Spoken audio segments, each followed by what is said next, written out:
think about it. I have a hard time saying that. Okay, next up, the consent agenda. Can I have a motion, please?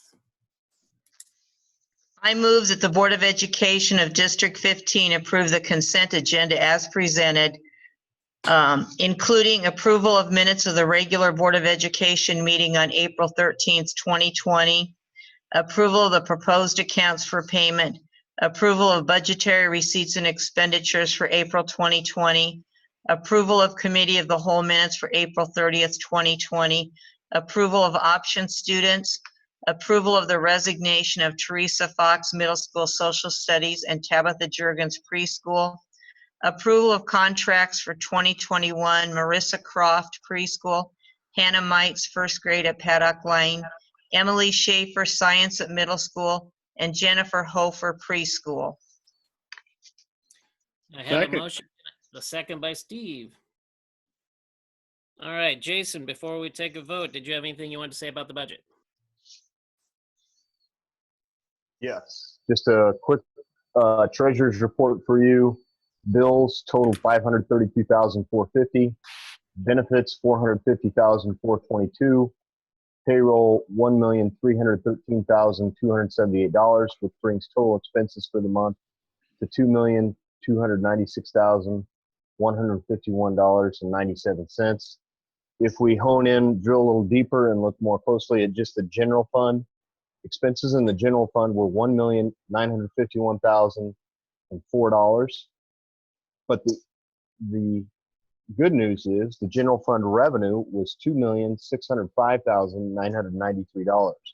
Typically, we don't see that much revenue in the month of April, so that was a good sign for us, which brings us to $654,989 more revenue, which again just makes it a very non-typical April.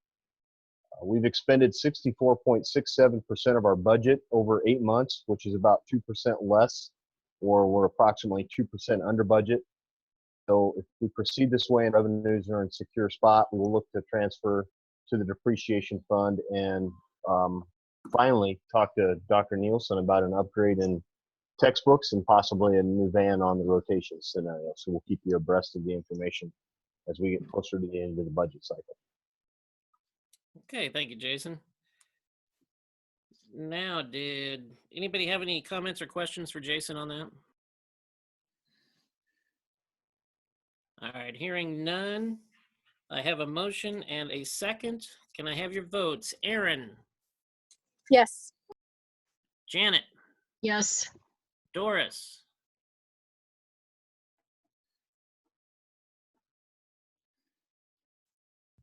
I hear nothing from Doris. Yes. Thank you. Lisa? Yes. Steve? Yes. Eric? Yes. And John votes yes. All right, we are approved. 7 with no's. All right, next up we have outstanding recognition. I don't know who has that tonight. Jason should have it. Okay.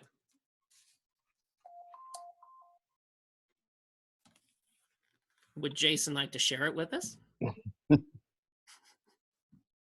We have a couple of sets of outstanding recognition. First of all, because of we just want to take a moment to say thank you to our lunch crew and tell them that we appreciate everything that they've done. We'll have a more formal recognition to them, but as they wind up the week serving the last week of meals, we want them to know how much we appreciate them. And then we also have a very special person who will be hopefully graduating very shortly. Not sure if his diploma has been signed yet or not, but we want to at least tell him how much we appreciate him for being part of the student representative school board member for the 2019-20 school year. So outstanding service. We have a plaque for Mr. Zach Zimmerman in appreciation for being a student representative on our school board. And we will be getting that to him. But Zach, we just wanted to say thank you very much. It was a very unique year in how things unfolded, as you well know, but we do appreciate you being part of our school board, and in the future years, hopefully being a school board member sometime down the road. So thank you very much, Zach. Thank you for, I just want to say something. Thank you for allowing me to be part of this. I really have enjoyed it. And I've learned a lot about like what it all takes to make a school, like a whole district function. So I enjoyed learning new things. Thank you very much, Zach. Jason, did you have any more, or is that it for the recognition? That's it. And I do think I remember signing his diploma. I just wanted to make him sweat a little bit there before the last few days.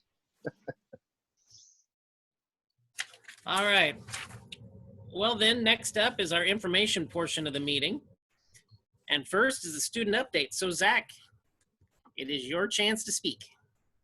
Well, I don't have a lot of activities to cover, but I just want to say seniors' last day was this last Thursday, May 7th, like the official last day.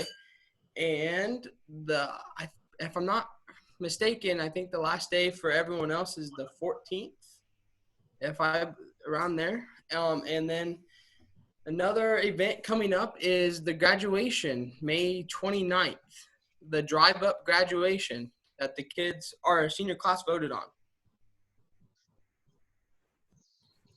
All right. Thank you very much.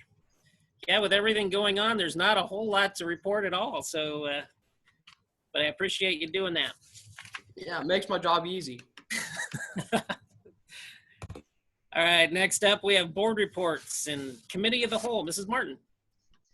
The Committee of the Whole met on April 30th. Dr. Nielsen shared the results of the High Reliability Schools Survey, and it concerned culture and climate data that is collected.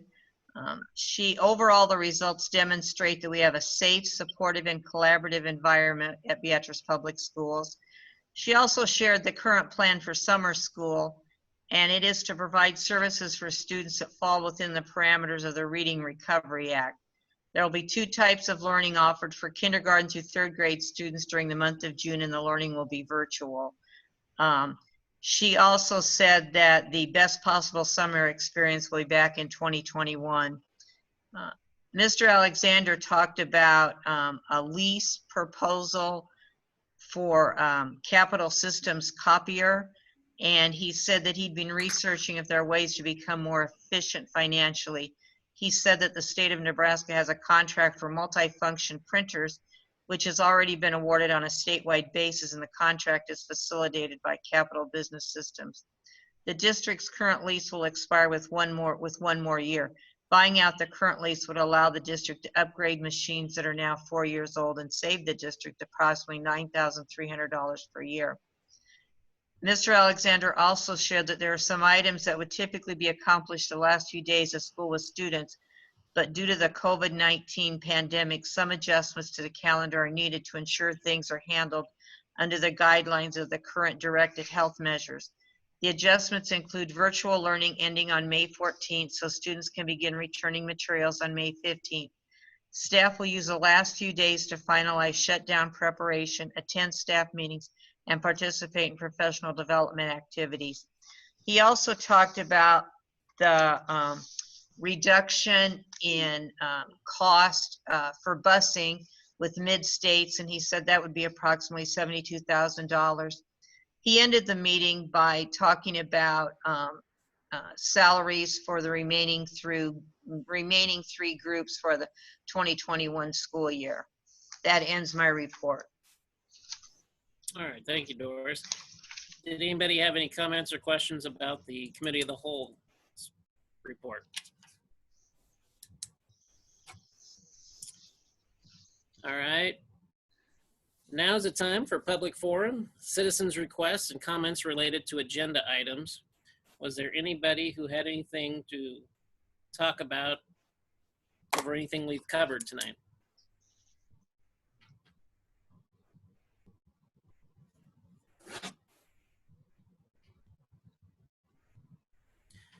All right, I don't hear anybody coming in, so we'll move on to the discussion portion of the meeting. We have second reading of AR 4515. Mr. Alexander, I have you up for that.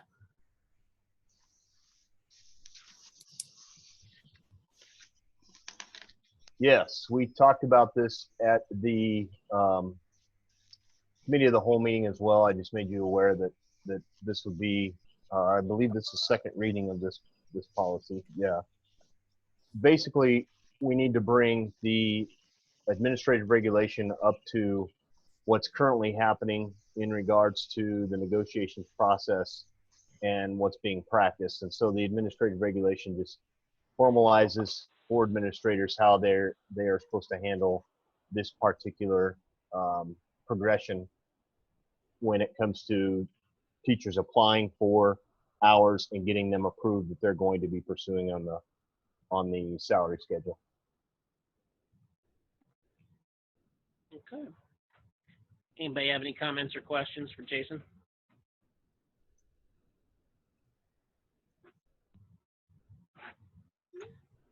All right, hearing nothing, move on to the action portion. First up, approval of Interlocal Cooperation Act agreement. Can I have a motion, please? I move that the Board of Education of District 15 approve the Interlocal Cooperation Act agreement with ESU 5 for the 2021 school year. I have a motion. Can I have a second? Second. Second by Steve. All right, Jason. So this is the same alternative education program agreement that we sign with the Educational Service Unit number 5 every year.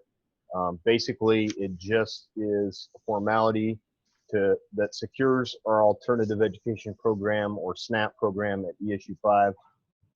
It's a very important part of our offering for our alternative programming for some students that attend out there. So I just asked for your approval to go ahead and sign that agreement. All right, any comments or questions?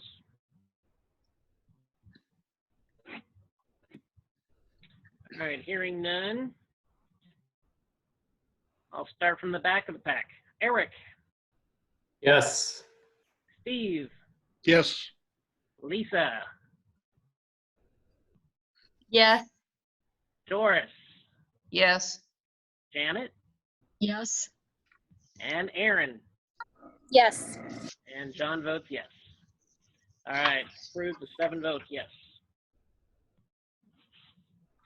Next up, we have the approval of addendum to transportation agreement. Can I have a motion, please? I move that the Board of Education of District 15 approve the addendum to the transportation agreement with Mid-State School Bus, Inc. I have a motion. Can I have a second?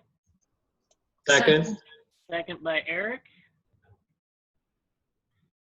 All right, Jason, you're up again.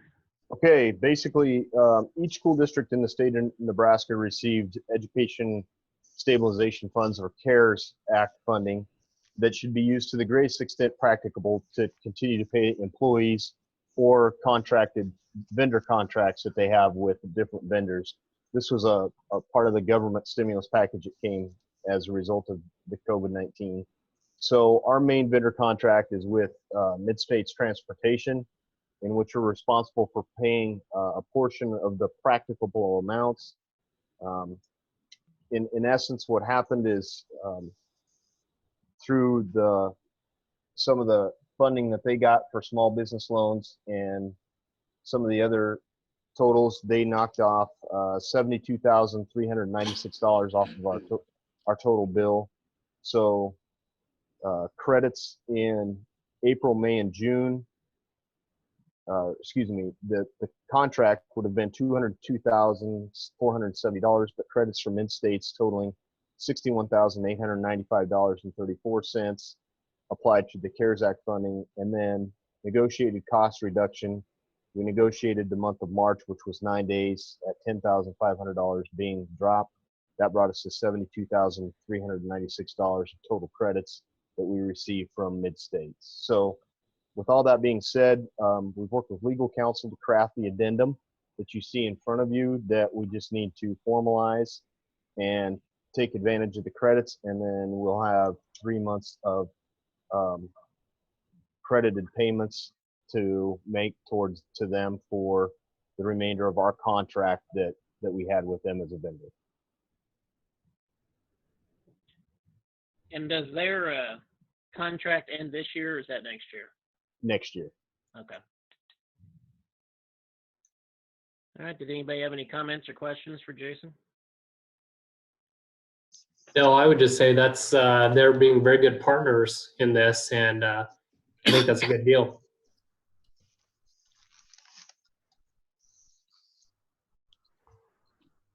Okay. It's been they've been very easy to work with, and so it's worked out well for both of us and them. So Fine. All right, I will take roll call now, or not roll call, but votes.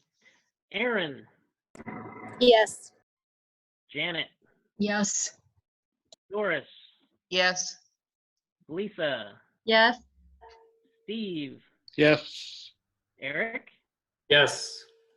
John votes yes. 7 yes votes. All right, next up, approval of copier lease proposal. Can I have a motion, please? I move that the Board of Education of District 15 approve the copier lease proposal with Capital Systems. Okay, I have a motion. Can I have a second? Second. Second by Steve. All right, Jason. yeah, I just want to give you a little more background that's come about since our last meeting. As I told you, I've been working with Capital Business Systems to see what they could offer us in terms of providing new equipment and reducing our current costs for copier needs the district has. And we are in a position where Capital Business Systems could buy out the rest of our lease and then turn around and provide us with new Canon copiers, not Sharp. Each does Sharp. Capital Business System would do Canon, and then save the district about $9,300 per year over the next 5 years. So equaling almost $40,000. So the savings we'd incur with getting all brand new equipment is pretty significant. And then when we go to renew that next lease, we would be able to save even greater amounts of money because we would go through the 5-year equipment. And I did have Renee, Dave, and Carol do some investigation on this with different school districts. The ESU, they did go out to ESU 5 and test the Canon copier to see what their thoughts were, and they were in agreement that it would be a transition that we could make very smoothly. I did also talk to EECS and ask them to give me a proposal on what they could do in terms of upgrading our equipment at this current time and possibly saving us money. And their best recommendation was to extend our lease for another year. So that would mean that we would be at 3 years of leasing equipment to 2023 on the same equipment that we have now. And it would save us about $17,000 a year for 2 years. So, but then we'd be right back to the same price we were paying before. So I guess my opinion in doing the research of trying to find out another place to save us money is that Capital Business Systems would be the recommended version to go. It would save us more money over a longer term. And then in the end, we would be able to save money again on our next leasing agreement with Capital Business Systems that we would not be able to save with these. Okay, any comments or questions for Jason? Jason, can you say that again, just that last line? Sure. When the current money that we would save with EECS would be a 2-year savings, but we'd have the same equipment for 3 years that we have now. And it would save us about $34,000 in the next 2 years. But when we renew our lease with them, it would not be the same amount of savings as we'd see over a 5-year term period with Capital Business Systems. And then going into our next lease, which would be cheaper yet, again with Capital Business Systems. Okay, thank you. So that was the difference between 34,000 and 40,000 within the first 3 and 5 years. Is that right?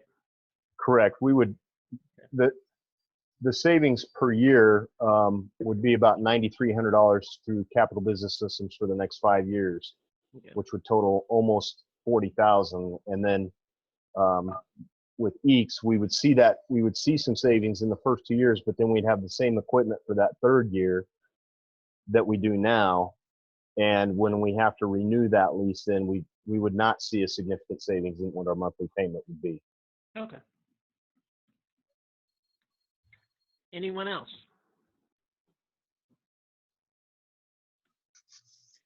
Okay, hearing none, I'll take votes. Eric, Yes. Steve, Yes, Lisa, Yes. Doris, Yes. Janet, Yes.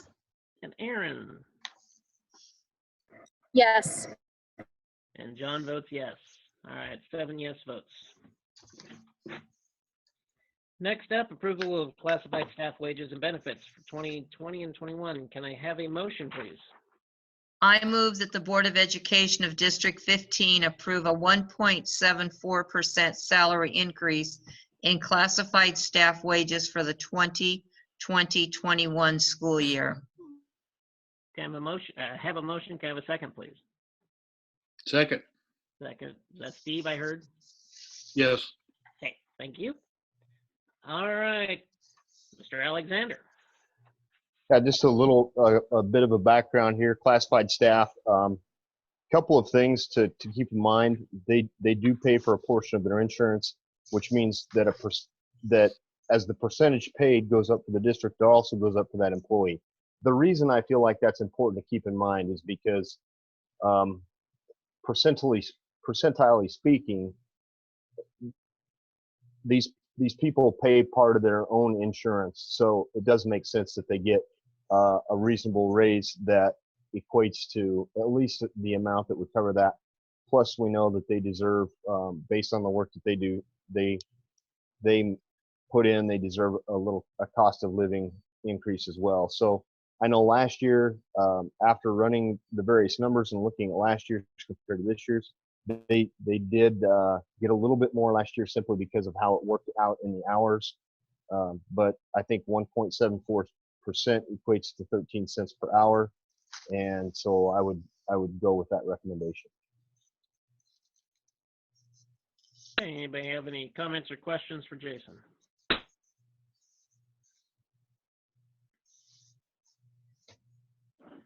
Okay, hearing none, I'll take your votes. Aaron, Yes. Janet, Yes. Doris, Yes. Lisa, Yes. Steve, Yes. Eric, Yes. and John votes yes. All right, 7 yes votes. Next up, approval of other contract staff wages and benefits. Can I have a motion, please? I move that the Board of Education of District 15 approve a 2% salary increase in the other contracted staff wages for the 2020-21 school year. I have a motion. Can I have a second? Second. All right, second by Steve. Jason, you're back up. All right. Other contracted individuals in the district refers to those people who are in supervisory or quasi-supervisory roles with an employee agreement or an employment agreement. And based on the previous 2 years and a 4-year average of 2.72%, knowing that we're trying to, based on how everything's shaping up this year, and we're trying to create some savings in the budget forthcoming, it's recommended that a 2% increase, which equates to $10,045 salary package, be proposed for, approved for the other contracted staff. All right, any comments or questions? All right, hearing none. Eric, Yes. Steve, Yes. Lisa, Yes. Doris, Yes. Janet, Yes. Aaron, Yes. and John votes yes. All right, 7 yes votes. Next up, administrator salaries and benefits. Can I have a motion, please? I move that the Board of Education of District 15 approve a 2% salary increase in administrator salaries for the 2020-21 school year. Second. Motion by Lisa, no, sorry, Doris, and second by Steve. All right, Jason, you are up. All right, finally, we take a look at administrative salaries for the 2021 school year. And these basically are individuals in the district that have a teaching certificate, an administrative certificate, and then maybe some advanced degree of some sort. The previous 4-year average has been 2.73%. But again, knowing, having to look at places in the budget where we can maybe become a little more frugal, we're taking the 4-year average and saying we need to crank that back down to about 2%, which equates to $32,424 total package.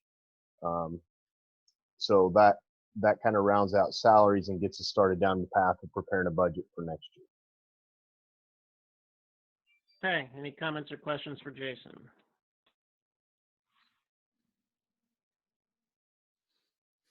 Hearing none, I'll take your votes. Aaron, Yes. Janet, Yes. Doris, Yes. Lisa, Yes. Steve, Yes. Eric, Yes. and John votes yes. 7 yes votes.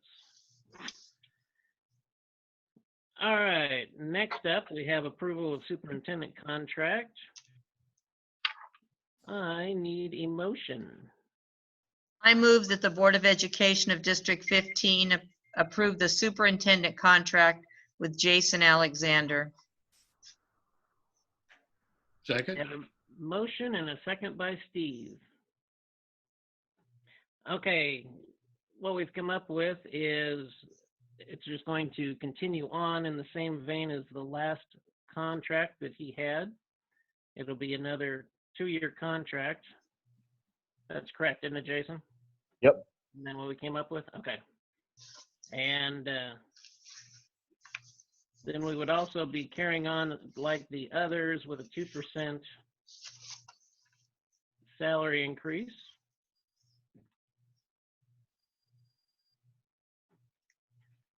Was there anything anybody else wanted to comment or question on his contract?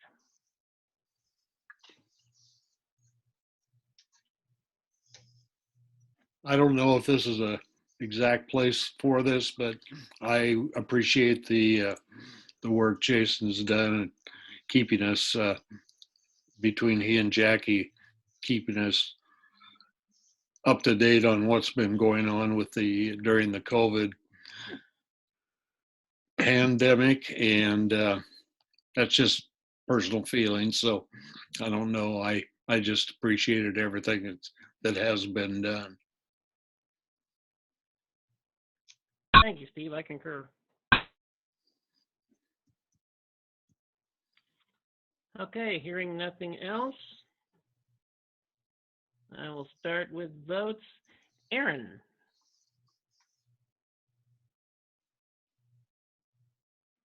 Did you say Eric or Aaron? okay, let's go with Aaron. Aaron, Okay, yes. okay. There we go. Good. Yes.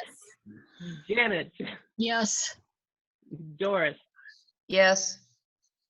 Lisa, Yes. Steve, Yes. Eric, Yes. and John says yes. All right, 7 yes votes. Next up, we have the administrator's report. Mr. Alexander, you have your superintendent report, please. Okay, just a little bit of information here that about graduation that I want to pass along, and Zach did hit it the nail on the head. The 29th has been the date set for 6 p.m. We know that we have some wiggle room in that, working with the company that we're working with in case we would run into some weather-related situations. We are finalizing some plans.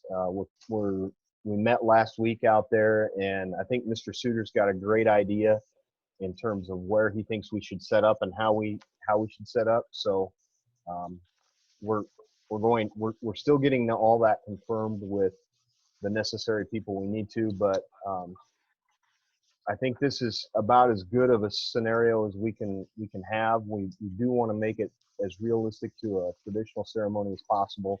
It just won't be held indoors. And as you all know and have heard, the health measures are being relaxed a little bit. So hopefully, we're hoping to work with Incident Command to allow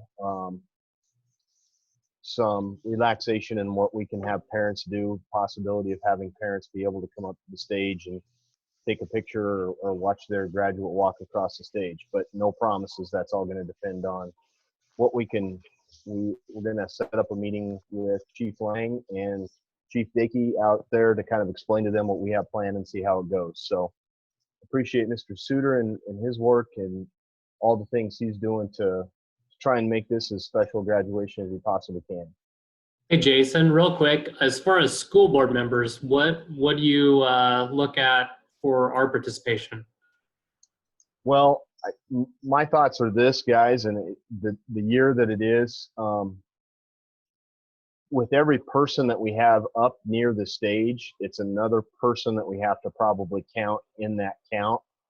So I guess, and I have this down here at the bottom to talk to you about, but my thought is, unless anybody's really feels that they have to be there for a reason, if it would be a year where we would say, if we can relax the school board and give you the year off, that would probably be helpful in trying to get that to work with parents to be able to see their kids, if that works for everybody. I am fine with that. I think it's best that we get as many of the, kids, family, parents, whatever that may be. And if we're not there and that doesn't count against them, that's a positive. I would agree with that, but I have to say, I think every one of our graduating seniors is incredible.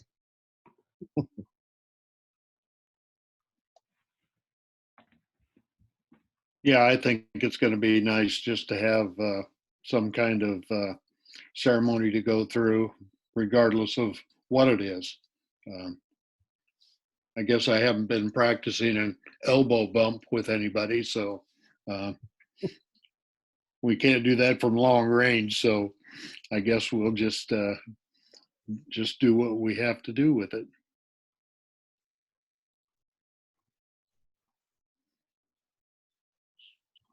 Yeah, it's just kind of an odd year where, given the circumstances, and I think it could change again before we actually get to that day. So, in trying to make plans as best we can ahead of time, that would be my recommendation if that's okay with everybody. So we'll let you off the hook for this year's graduation. You're still more than welcome to come and sit in your car and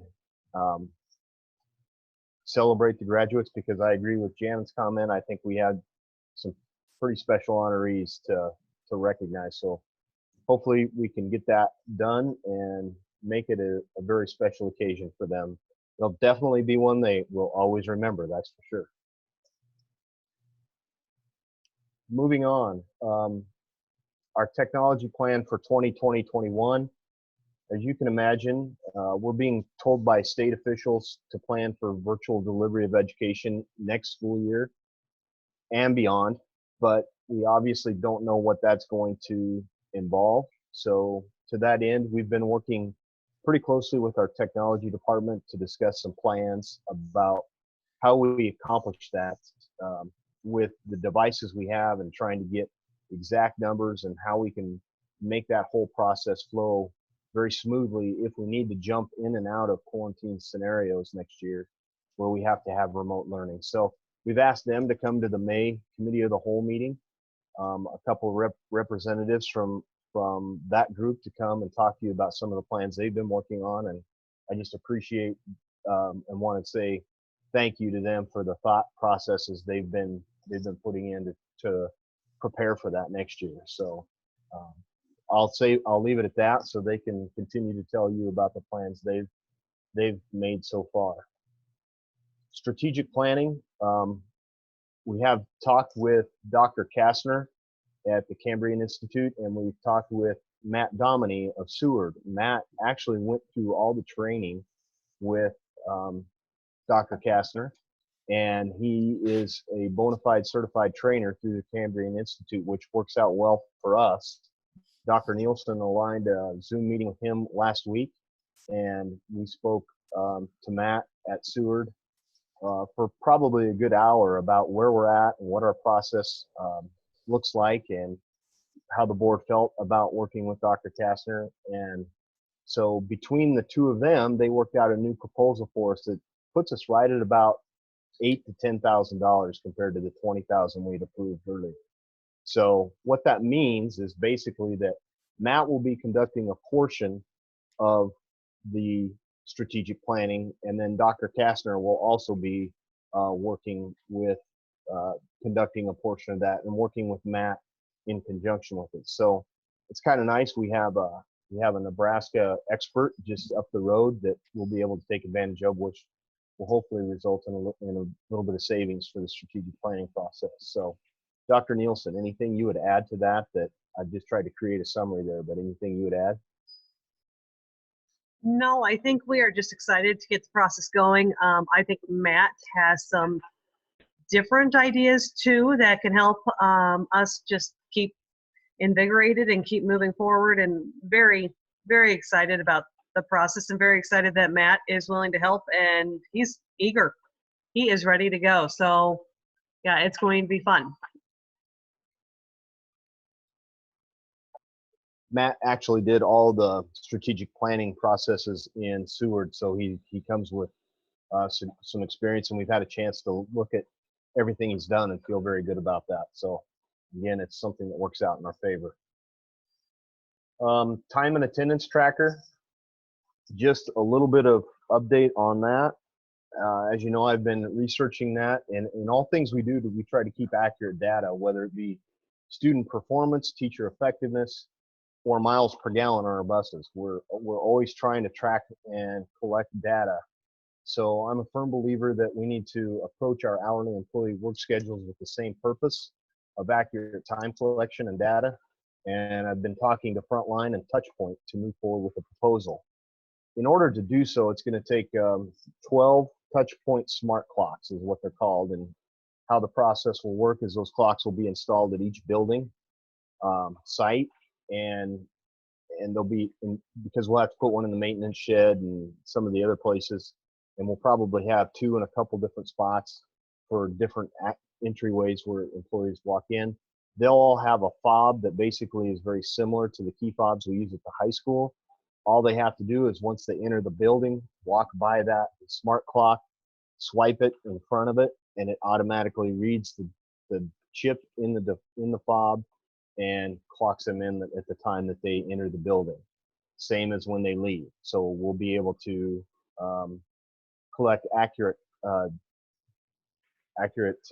time and attendance on every employee of the district, and that will in turn give us accurate data for budget projections moving forward into the future. So that's how the process will work in a nutshell. Again, I'm taking a lot of the weeds and details out of it, but it's a process that's used in about the majority of school systems that I know that do it.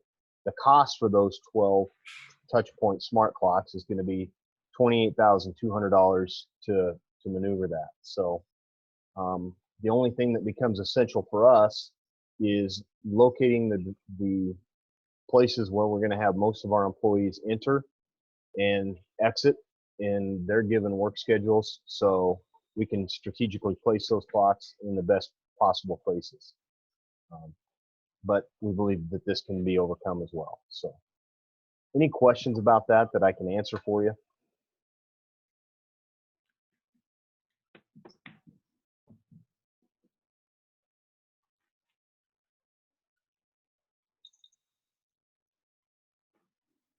Not hearing any, I'll move on. The May Committee of the Whole meeting. We are, right now that's scheduled for May 28th. And we know that the directed health measures could change. We have two key focal points on that Committee of the Whole meeting. One will be the remote learning pieces necessary for 2021. That's the technology department that will be coming to talk to you. And then strategic planning. And then probably any discussion cleanup on the time and attendance tracker, so I can continue to move forward with that if it's necessary to have any. My thoughts are dependent upon the directed health measures. Do we want to try and do that in a person-to-person meeting, or are you guys still of the belief that the Zoom meeting is the best delivery? So ideas, thoughts. I mean, I guess personally, I don't mind if we have an in-person meeting, as long as we can continue to follow some of the distancing guidelines, just so that people feel comfortable. I know at a city council meeting in March, I believe, they had the council members spread out around the room, and I think that worked really nicely. And they did the same with anyone in attendance. So I would be okay in person or virtually if that's what people prefer, but either way for me.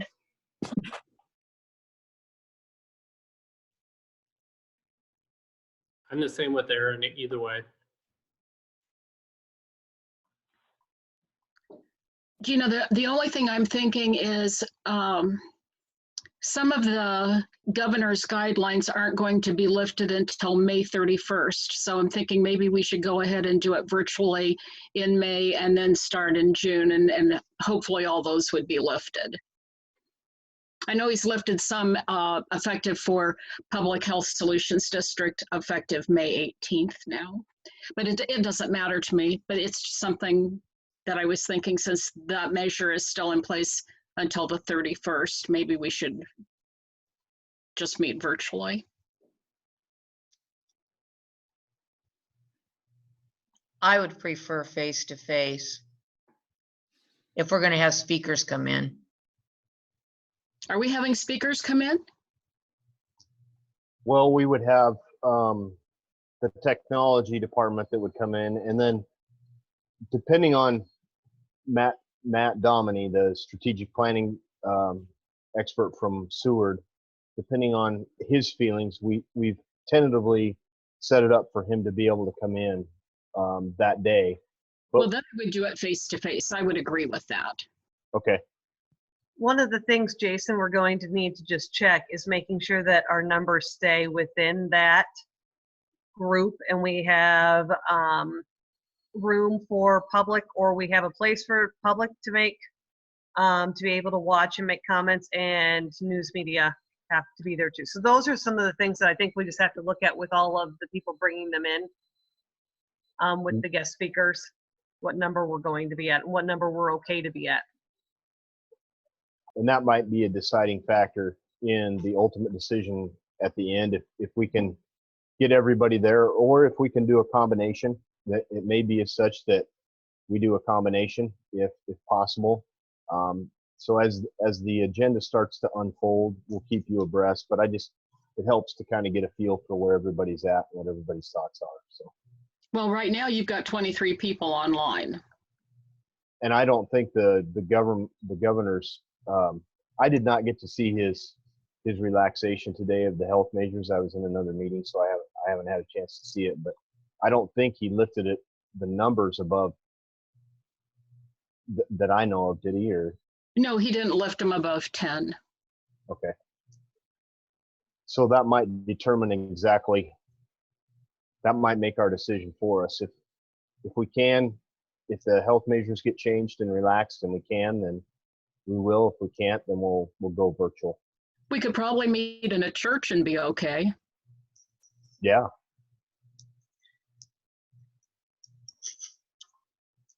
We could have Father Steve say a prayer for us. I could do that. All right. I think that brings me to the end of my report. Just wanted to kind of throw that out there and get some thoughts. That's all I have, unless there's any other questions. Hey, Jason, I have one question. When we talk about, looking at next school year, what is your thought as far as timelines on making a decision? I mean, at what point this summer do we make our final decision whether we're either pushing back virtual or at some, different schedule for students? Is it June 1st? Is it July 1st? August 1st? Where are we at? I would say on the basis of the information that we're taking in right now from our public health officials, it'll be mid-July. I can see somewhere after the 4th of July. And I do think that there'll be some guidance from the Department of Education and the governor's office as to what their recommendations will be. And that could be based upon the quadrants of the public health providers, because like our public health solutions covers a 5-county area, as you know that, and they could make those decisions based on those particular areas, because obviously, as you know, also there's different areas that have a higher COVID count than others, and so the actual guidelines for schools could be based off of that as well. But I think we're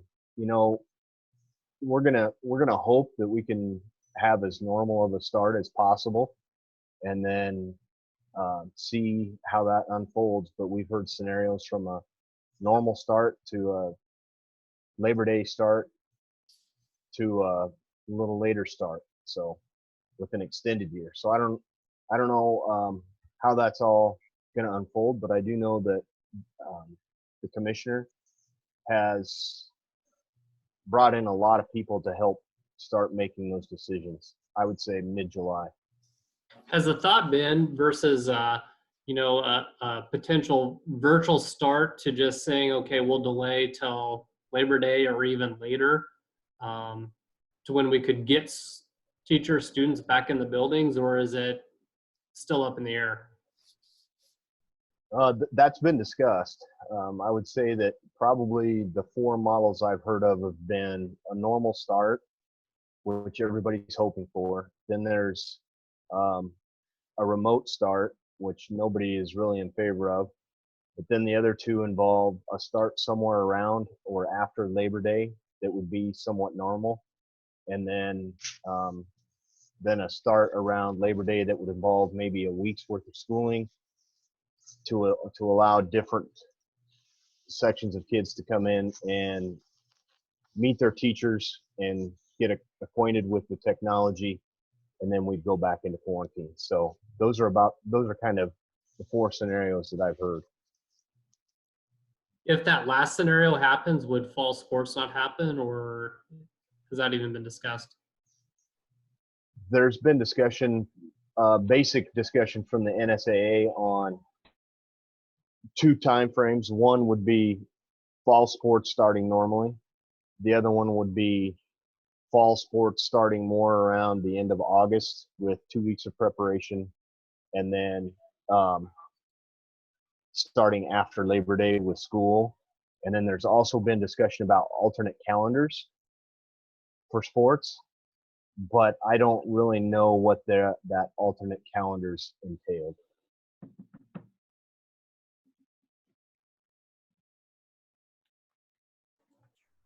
Thank you. Yep.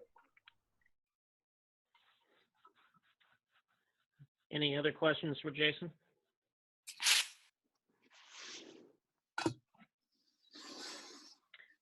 Okay, Jason, was that everything you had tonight? I did forget one other thing that I think it's important for people to know. We did make the decision today that any of our students that did not get to participate in a spring sport but paid their spring sport activity fee of $53 will get a chance to either roll that over, or if they're a senior, to get that refunded to them. So if that makes sense, because they never got the chance to participate. So we've had a few parents call on that, and we just felt like it's the right thing to do to give them the opportunity to roll that $53 activity fee over to next year, or if they're a senior and going to graduate, to get it refunded. So Mr. Randall's working with them to get that accomplished.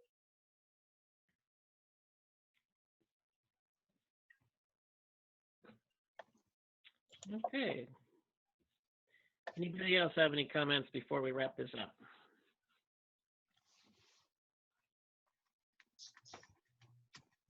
Okay, hearing none.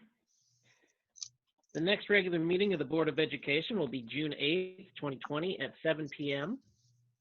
in the Administration Building. The Committee of the Whole meeting will be held virtually on May 28th, 2020 at 6 p.m. An agenda for the meeting will be readily available on the district's website. I would now take a motion for adjournment. I move that the Board of Education of District 15 adjourn. I have a motion. Can I have a second? Second. Steve is jumping right in there. All right.